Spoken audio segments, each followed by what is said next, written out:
И здравейте хора, днес правя чест опенинг отново и ще ви разкажа за една теория как може да ви се падне легендарката, която искате.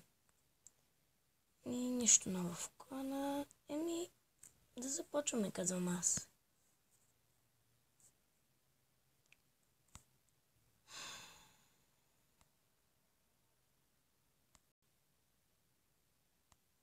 Нищо полезно.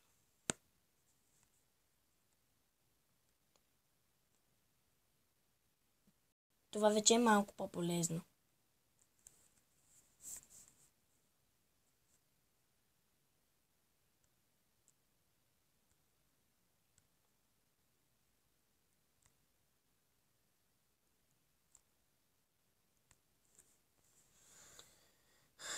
Сега да преминаваме към кода.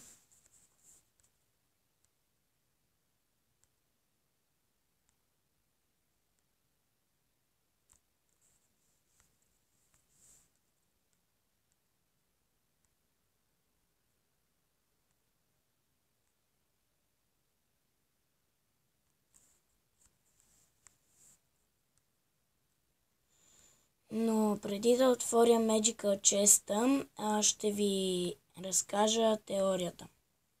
Защото може и на мен да ми се падне.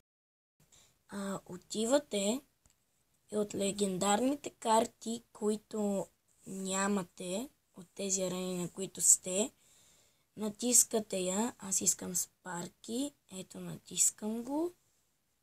2 пъти. И се връщам и отварям Magical Chest. Може. Не казвам, че е сигурно. Но може.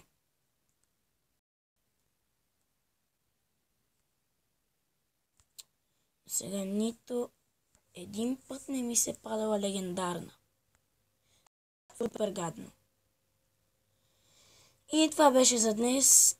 Нямам повече честове. И не знам какво друго да снимам. Давайте идеи долу. И